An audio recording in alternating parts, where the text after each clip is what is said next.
I don't know where I'd even start cleaning out my emotional closet. Like, genuinely. That thing's deep. Miscellaneous direct debits that you build up over time and forget about. The amount of times I've been caught out by that. Like, come off the screen. Lower your screen time. Look in your settings on your phone and lower your screen time. Lower the average because it's too high. Like, how are you going to get to the point of what is my ideal life or year going to look like if you don't know what a damn good week looks like for you?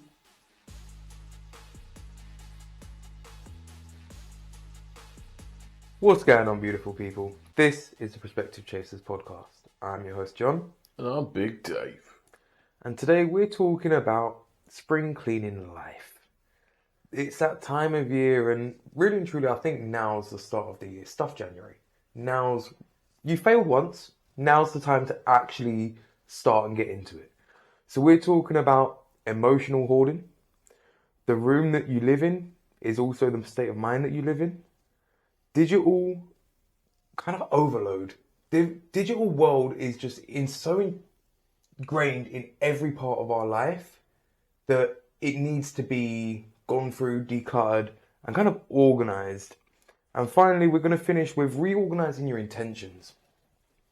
Understanding why and what you want to go through for the year and in your life in general. There's so much that taking the time to just analyze your life, see what's actually kind of on the cards for your next few months, maybe even year or so, and really making a plan to figure out why and what you want to go after in that time. But first, do you want to start us off with a Did You Know? Did you know Spring Clean Cultural Edition? Ooh, you ready for this? Let's go for it. So obviously spring cleaning is something we associate with just like cleaning up our space, right? But there's cultural ties to this, my friends, that are around springtime, but also throughout the year. I've got 7 of these bad boys. Oh, damn. 7 of these bad boys, all right? Persian New Year or Iranian New Year is a big thing where they actually clean their entire house and everything like that because they believe in welcoming the new year in with a nice fresh house, and it's very important. I know about this from first-hand experience. So Persian New Year aligns with their Easter? They don't have Easter because they're Muslim. Oh, my bad. Nah, theirs was a few weeks ago now, actually. Persian New Year. I can't remember what it is. Or Iranian New Year, sorry. But yeah, so they believe in removing dust and old energy to make room for new beginnings. Chinese, they do it for the Lunar New Year. There's, they sweep and scrub their homes to sweep away bad luck and misfortune. And as soon as they welcome in the new year, they cease cleaning for a little while so that they can keep the good fortune in the house. Jewish traditions, they do it for Passover prep. So they do the chametz, which is getting rid of any leaven products. And they believe that's a spiritual and physical cleanse. Thailand do it for Songkran, which is their new year. And water plays a massive role in that. So they clean homes, temples, even Buddha statues. Water's like a symbolic thing, and then they often turn it into like big water fights and stuff like that. Japan do it at the end of the year, so for Usuji. And they do it at the end of the year, so not like spring cleaning, but actual calendar New Year. But it's the same theory. And they just want to purify the homes and get rid of the year's dirt, basically, and clutter, and welcome in the New Year. India do it before Diwali. They believe that a scrubbed and cleaned and well-decorated home welcomes Lakshmi, the goddess of wealth. And it's seen as a status and a sign. So you want to keep it in. And then number 7 is the one that got me. I should know this because it's my damn heritage. Scotland do it for Hogmanay, which is New Year. Actual New Year. December, January time. And they do that then. It's called Redding the Hoose. Yeah, you're redding the hoose, man. And it's just preparing and starting for the new year right, basically. There's also signs that you clear your debts and settle your differences with people as well before midnight. Did you know? Well, I do now. Boom. I mean, that quite leads nicely into the emotional side of things because they all pretty much are very heavy on the spiritual side of things. Just kind of like that emotional clear out that I think all of us need. I had this thought before that, especially in terms of like grief, sometimes you can't always get out what you want to say to the person. I mean, if they're still alive, sometimes you don't want to confront that person. They might be moved around the world or whatever else. So just actually vocalizing it and getting it out for yourself can be that kind of start to that emotional cleaning. Like, was it with you that we went outside one time when we were so stressed and we literally ended up like screaming in the rain? Probably. Sounds like something we would do, no? Yeah, I mean, I distinctly remember one time being on the hills and I was so stressed I just snapped and broke down. Oh, damn. Don't know about breaking down, that's not kind of my vibe, but... Hey, sometimes it happens, man. See, to me, that I could probably do with a crying cleanse, to be fair, but it just feels so unnatural. That sound of blubbering just does me in. So that emotional side of things, I definitely suppress that. And like, I don't know where I'd even start cleaning out my emotional closet. Like, genuinely. That thing's deep. Bro, that thing is locked, tied, bolted, and like everything you can imagine. Like, some things just best left alone. But the amount that it would genuinely serve my person to actually clear out that emotional baggage, like, bro, I still do have grudges with people. Like, I like to think that I don't. I like to think that I'm positive and I'm just going through my day. But the wrong person asks you for any type of favor, and I'm instantly going to jump to DEFCON 10 and bite their head off. Fair. That's fair. I mean, I don't really have grudges and stuff. I cleansed them a long time ago, man, but that was part of me having a rebirth in myself because I was just holding on to things for far too long. Bro, how many people's phone numbers do you have in your phone that you haven't spoken to in the last year? Oh, most of them. I just can't bother to go through and clean that aspect. So it doesn't bother Genuinely, me. I should have about 5 or 6 phone numbers in my phone. Probably the same, to be fair, aside from people at work because, you know, they don't need my number. But I just can't be bothered to go through all of that, to be honest with you. But genuinely taking stock of that kind of what you're putting effort into, what you're putting your energy into, where you're putting your attention in life. Like, again, it's hard. Sometimes you've got to cut people off in this time. Like, when you see those people that are being emotional drains or just life drains, sometimes it's time to say bye-bye. 100%. Like, I find myself kind of almost ghosting. And it's not intentional. It's just, I'm just moving. Like, and I ain't really got the time. I think ghosting is a lot of people's way of cleaning house. Where it's just like, I don't want... And the thing is, naturally we will take a negative kind of idea behind it and be like, oh, they don't want us in their lives. Sometimes that's the case. But sometimes it's a case of, look, I've got much more important things to focus on. And I just don't want to explain that to you. It's 100%. easier to just, ignore you. 100%. Ghosting is like my way of just going off the grid. Because at the moment, it's just not possible to come off the grid. I'm far too connected to it in what I do and how I do things. But it's like my temporary relief from the grid. In the sense that, like, just because you actually message me doesn't mean I need to actually respond to you. You know what I mean? And it always has more of a negative meaning, but it's not really my intention. It's just, I don't have the capacity to deal with you right now. And I'm good. I'm just keeping it moving. Like, it's one of those things where you get so set in your ways where if people aren't talking about what you're doing, you don't really have the capacity to care. Because you're so ingrained in what you're doing, right? And that's why I do that. As I said, it's not me being a jerk. I just don't have the bandwidth. I mean, bro, especially this time of year, like round spring, bro, it's the beginning of a new tax year and everything. But bro, so many people are going to be so stressed for so many other reasons. Like, my little one's just gone back to school. So getting everything ready for school's one stress. 100%. The new tax year, completely different stress. Like, each part of life has its kind of, damn it, what's the word? Its capacity to get overrun or overwhelming. And just slowly taking stock and be like, okay, cool, where do I actually want to put my focus in clearing out some of that stuff? Like I say, there are so many instances where you can just go, this doesn't need attention right now. I can ignore it. I can ghost it. People or problems. And then just wait until a more important time to deal with it. And Definitely. don't get me wrong, some people are going to get a little bit touchy about it or whatever else. But again, it's reality. 100%. Like you said it on another episode about the intrusiveness of phones. Sometimes people are just used to having you there. But I'm sorry, I'm not always going to be there for you. I have other things to do. I have other priorities. I have other things to do in life. Correct. But until you actually take time to come down and sit, bro, I've done it so many times where it's like, I've gone out of my way time and time and time again for somebody. And it's not until months and months down the line where you sit down and be like, damn, I've done nothing but give and give and give. And all they've done is take and take and take and take. Clearing out relationships like that, that are just draining from you. And it's not to say give to receive, but those people that just want and want and want. To me, those relationships get in the bin. It's one of those ones. How many times are you going to give away before you realize you're giving pieces of yourself away? And then we always realize too late when we ain't got enough pieces to put ourselves back together. Bro, how many people walk up to the apple tree, pick an apple, but don't water the tree? There you go.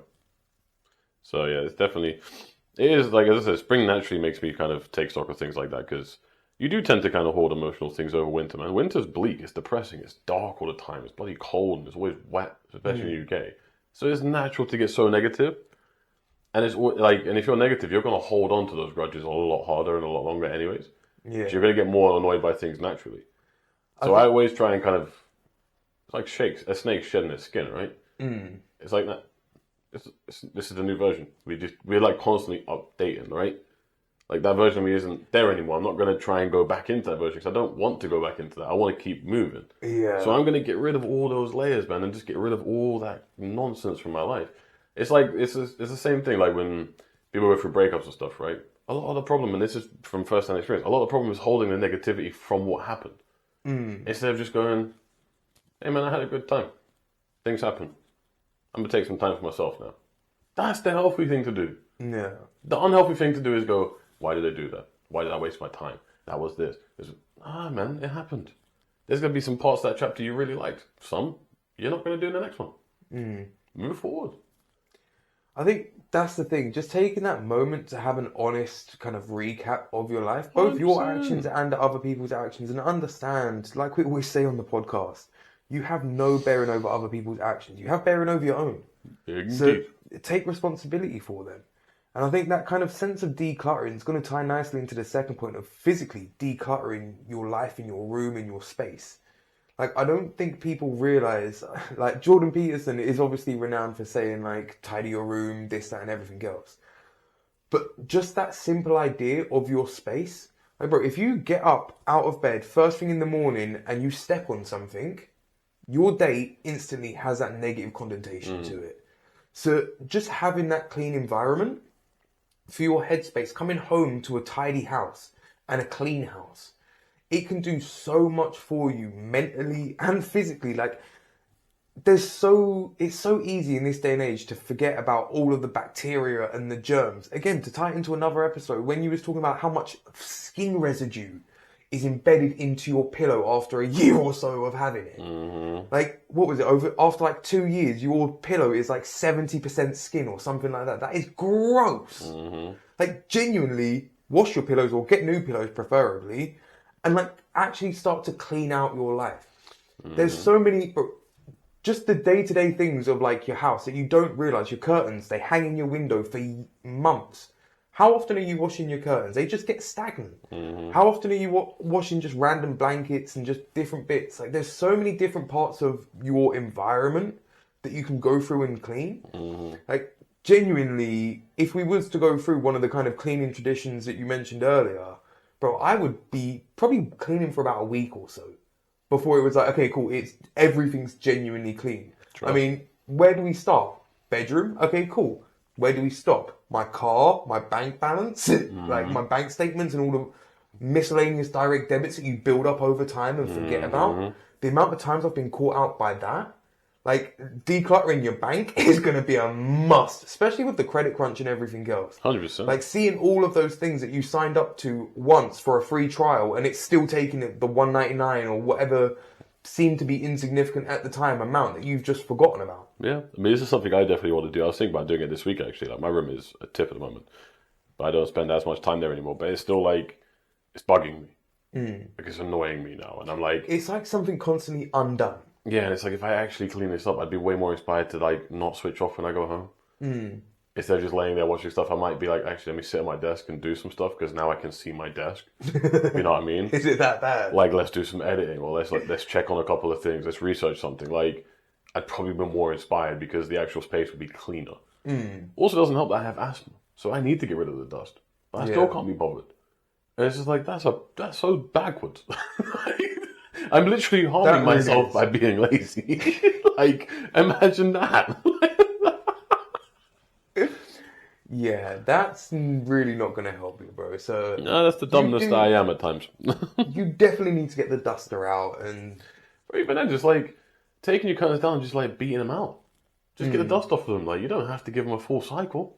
Especially if you don't have the means to dry them, or not everyone has backup curtains so they can hang them about. You know what I mean? It's not like your sheets where you have multiples. Leave your curtains down for a couple of days. Surprise the neighbours. Bro, that is something that I would add to decluttering your room.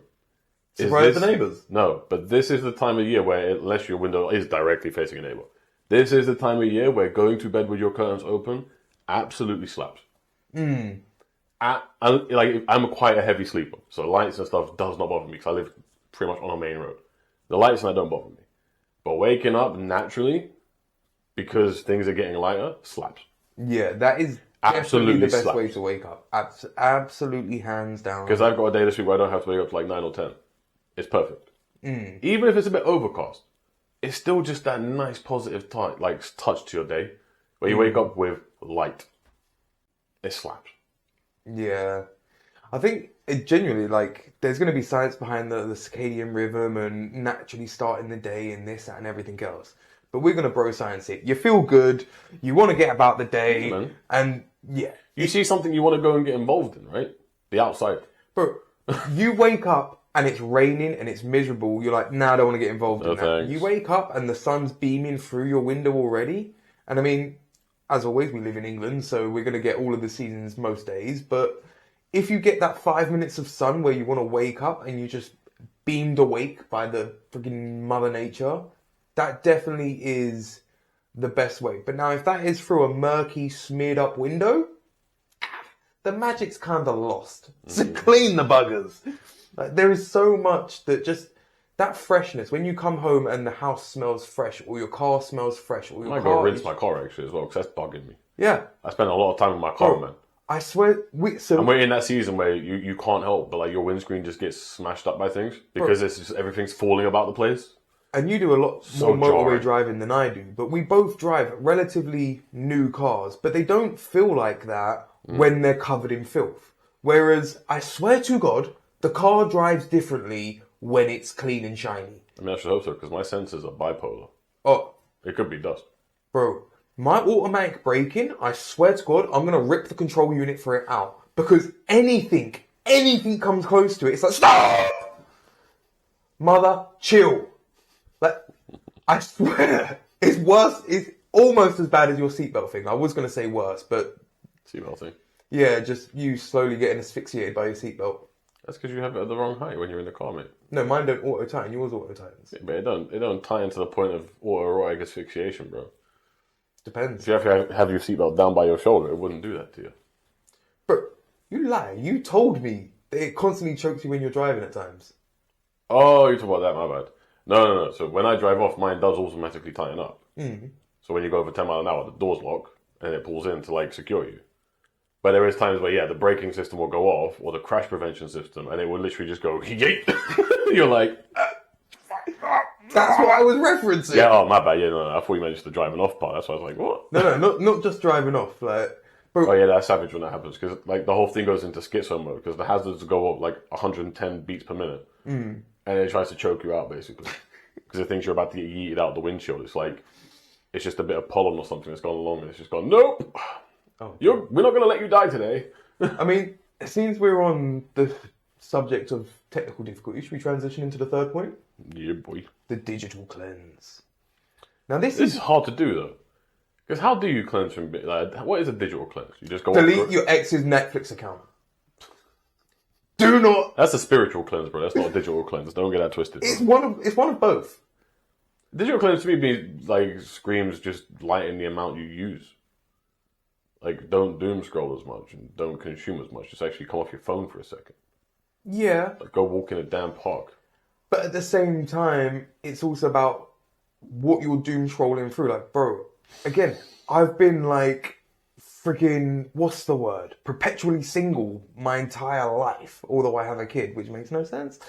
But when you kind of doom scroll through that first trap, bro, every guy knows when they're scrolling through whatever platform you want to be on, there's going to be first trap after first trap after first trap. I don't get that.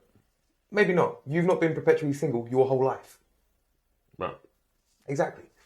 So just undoing all of that stuff where you're just been like a bit too thirsty at times and you followed a few too many things and you're just like, yeah, unfollow that. Because again, it perpetuates that cycle. It's genuinely like just clutter that your brain builds up at times, or like hobbies that you randomly pick up or you might have a slight interest into for a minute and you're like, oh, I'll follow them, and then it's just still in your algorithm 3 years later and you're like, I've not thought about falconry since 2002. So you see it more as like actually just like streamlining the things you follow on social media and like the things you engage with. Yeah, like your digital footprint, like decluttering that side of things. Because again, look, if what you're kind of exposed to in that sense is a lot lighter or a lot more in tune with where you want to be, your scrolling isn't going to be negative. You're a lot less likely to doom scroll if you're not scrolling past booty pictures and random comedy skits and this and that. Like, if you're genuinely, every time you go on your phone, if you went on your phone and every time it is golf stuff, entrepreneurism, how to manage your finances and build a better life and this, that and everything else, you'd be like, cool, this is a good place to be. Not far away from where it actually is, mate. But then, so then how much would you actually doom scroll? I mean, yeah, no, I don't. Exactly. Whereas, to me, doom scrolling is looking through nonsense. Looking through stuff that has no bearing on your life, adds no value to you, maybe makes you feel actually worse about your life because you get that, like, FOMO or, oh, I wish I was them and this, that and everything else. Like, that aspect of living vicariously through others is a dangerous road. Because you end up in that why me mentality. So decluttering your digital kind of world, bro, think how much time people spend in the digital environment these days. That clutter, it doesn't have a physical place, but it's still there. Bro, how many people have old chats that are like fucking years and years? Bro, our WhatsApp chat probably goes back to before little one was born. I haven't deleted it since then. That's 4 years of random messages, like full in-depth reviews of my turds, like all of the stuff that comes with our conversations is just there and it's just cluttering up my phone. And I'm constantly battling for memory. How many people are doing that through life? That's what I think of when I think digital cleanse. What does digital cleanse mean to you? To be fair, as I said, I felt like it was more just like not like withdrawing from it entirely for a bit. Like actually just coming away from your screens for a touch. Like we're coming into a season where the weather does improve and going outside does get better. So actually just connect yourself to the world and not the phone or the TV screen or the laptop or whatever it is. Like the simple thing of go for a walk, man. Like actually just come off the screen. Lower your screen time. Look in your settings on your phone and lower your screen time. Lower that average because it's too high. There's people out there hitting double digits in a day for screen time. What are we doing? But again, I think it will always come back to the type of screen time. Again, if you work on screens, if you work in social media, again... I'm talking phone screens, homie. Yeah, but again, this is the contamination of being content creators. Bro, how much editing do you do on your phone? Minimal. Again, you liar! You tell me you do the majority of your editing on the phone. I do, but it doesn't take that long. But, okay, still, that wasn't the question. It was how much editing do you do on your phone? I do most of my editing on my phone, but it doesn't take that long. But you still use your phone for that thing, which is a productive thing. So again, like... Yeah, but then substitute that for the nonsense you're scrolling on different, social medias. Still lowers my screen time. Yeah, I just don't think screen time's the problem. I think it's what's absorbed through it. Do you see what I mean? I hear you, but I think they're both a combination of the same thing. Because I still think there's moments in your week and in your day where you could do with just putting it down. Oh, 100%. Just put the blasted thing down, man. Like, honestly, like, it's like on your lunch or whatever. Like, once you've messaged your peeps or whatever and you call up, put the blasted thing in your pocket, man. Go have a breath, man. Just step outside for a second, man. Have a breath. No, man. I want to step outside, but I can't because you won't let me leave. You can't see, but he's chained to the chair. 2 points. Right? Help. No. That's the one read my Morse code blinking, man. So, damn it, I've lost the 2 points now. So the first one was going to be about actually taking... Damn it, I've lost it. I tried, man, and then... damn it.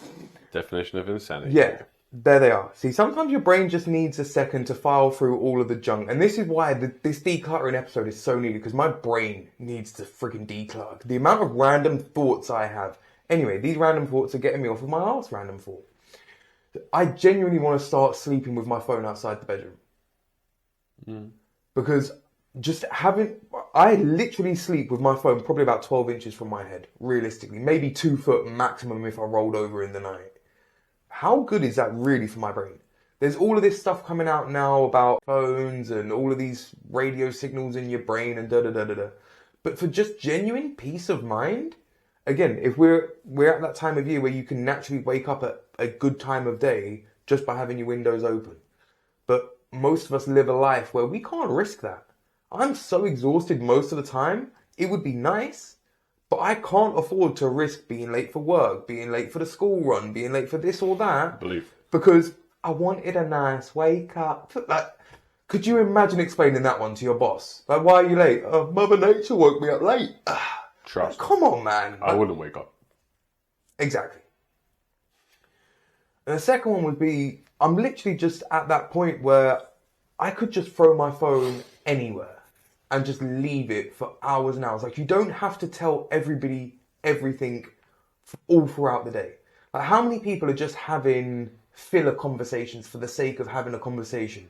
How many people are replying to somebody because they message? Not because there's a conversation or because there's something to actually say, but because they popped up, or to keep a streak going, or some other random, useless, nonsense point where it's just like, you could literally just drop that and streamline your life so much.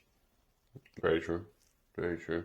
I couldn't sleep with my phone outside my room though, because I said I would never wake up. But if you didn't have to wake up at a specific time, say that we are now masters of our own universes in that sense, and you can start the day however you want. And that's the other thing. Like, so many people are like, start your day like this. Not everybody has that choice to do that. Again, a lot of us are working shifts, are working jobs, are working overtime, are working multiple jobs, or this, that, or whatever else.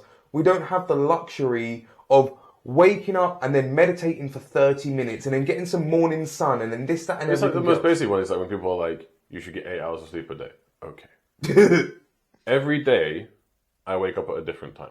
Because I have a different start time for work, or I'm off, or I have different responsibilities. Do you know how hard that would be for my body to get into a pattern of sleeping 8 hours a day? Like, for example, on a Sunday, I'd have to be in bed by 9 a.m. Sorry, 9 p.m., sorry. I was going to say, by 9 a.m. What's my Damn, day? I thought I was the one that's on the night. Because I wake up at like 5 a.m. Right, okay, so Sunday I have to go to bed at 9. Well, that's not going to happen. Because I'm fresh off a weekend of being free from work. I need chill time. So I'm not going to go to bed at 9 p.m. So that's already screwed day one. Monday, I'd probably have to go to bed at like 11. Okay, so now we're screwing times again.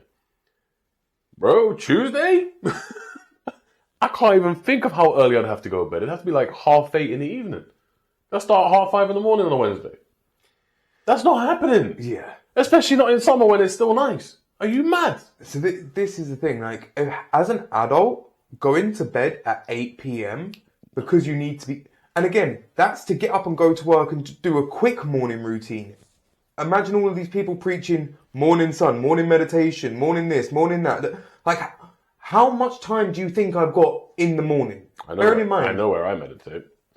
Bearing in mind, in my mornings, I have to get all little ones' school stuff sorted way before. See, meditation is meant to be peaceful. That's not a peaceful time for me. Way before... It was rainfall today, so yeah. Oh, damn. Way before I can start thinking about what the hell am I going to do.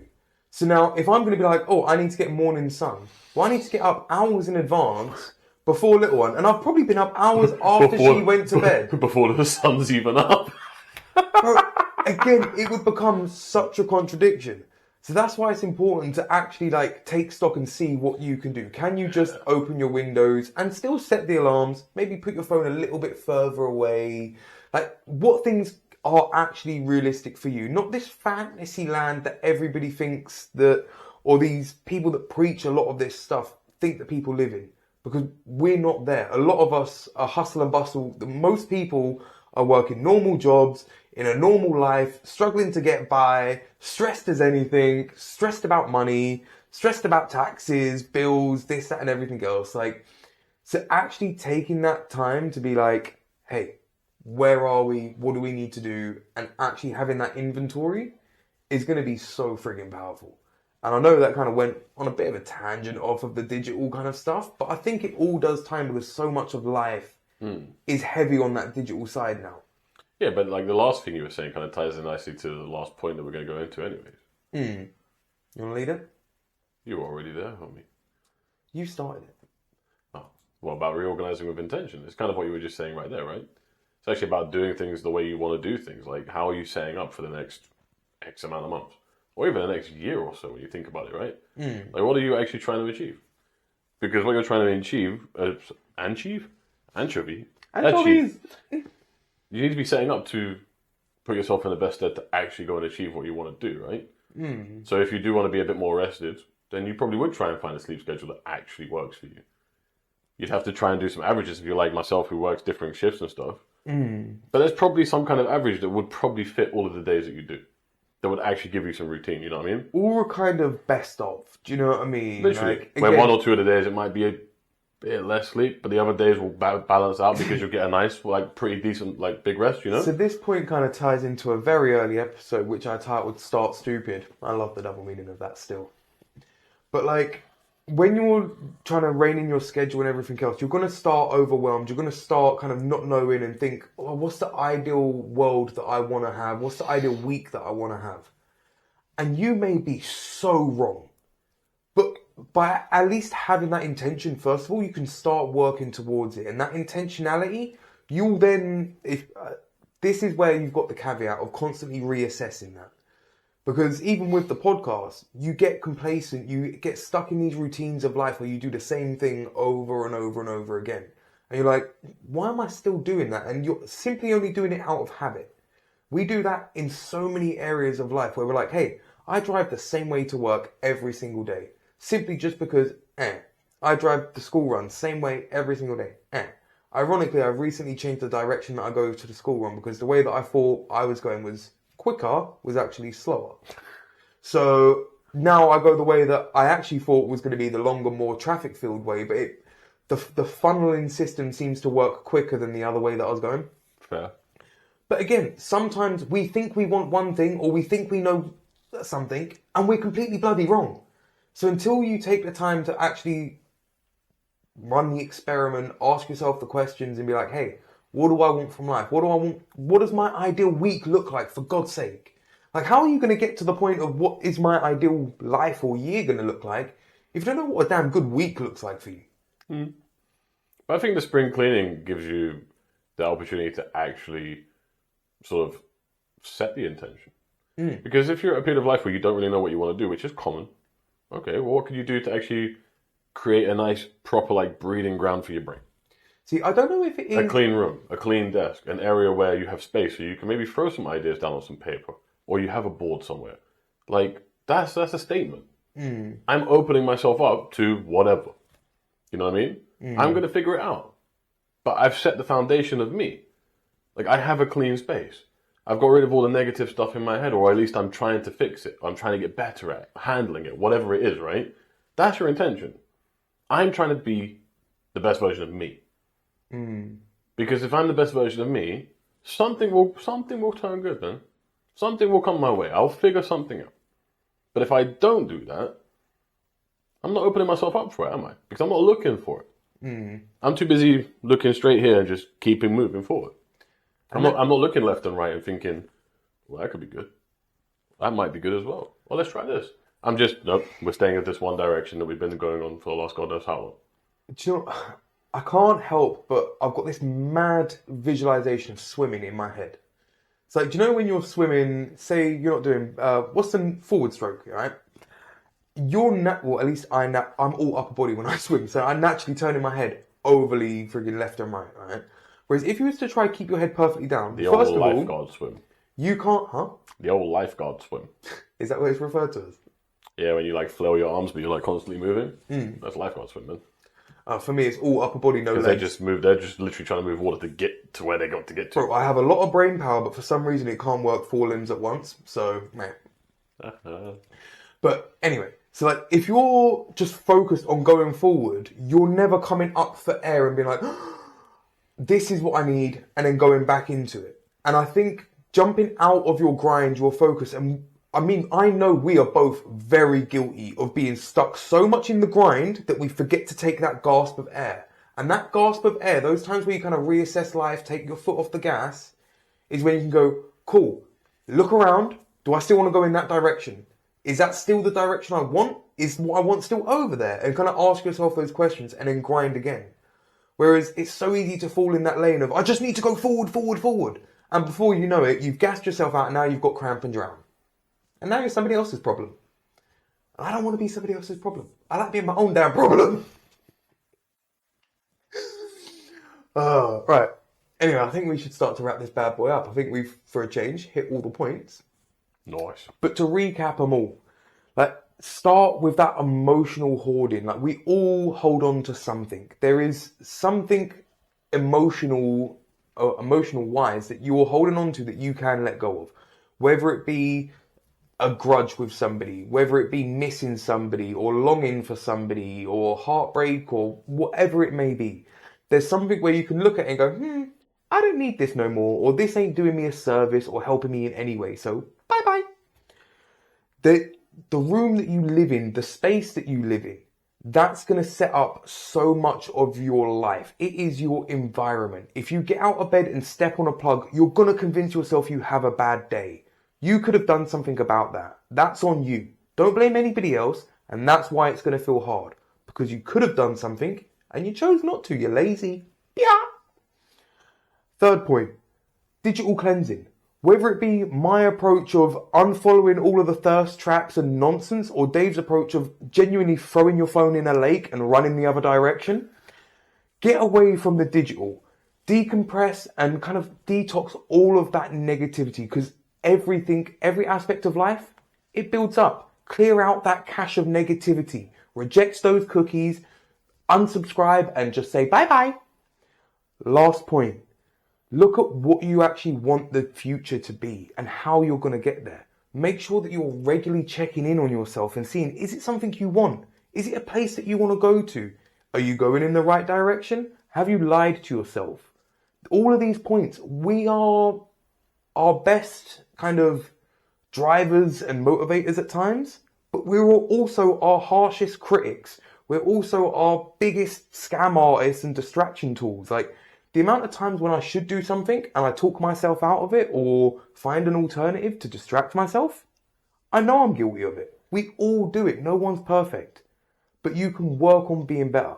So put in the time, put in the attention to actually do that. Is there anything more you would like to say on the episode before I get to the scene, my brother? I think you nailed it pretty well, mate. Did someone say cookies? Cookies? Right. The seed for this episode is ask yourself, are you cultivating a life or just accumulating one? Like, are you actually being the author of your story? Or are you just living out a story and picking up the baggage along the way? Because I know I've genuinely built up my fair share of baggage, and I'm more than willing to kick it to the curb. I'm trying to declutter my life, my mind, my social media, and my damn spirit. Because I want to feel good. I want to be the best me possible. And it's all going to start with me. Anything you'd like to add, my brother? No, sir. I think that's a pretty solid seed, to be honest with you. All right.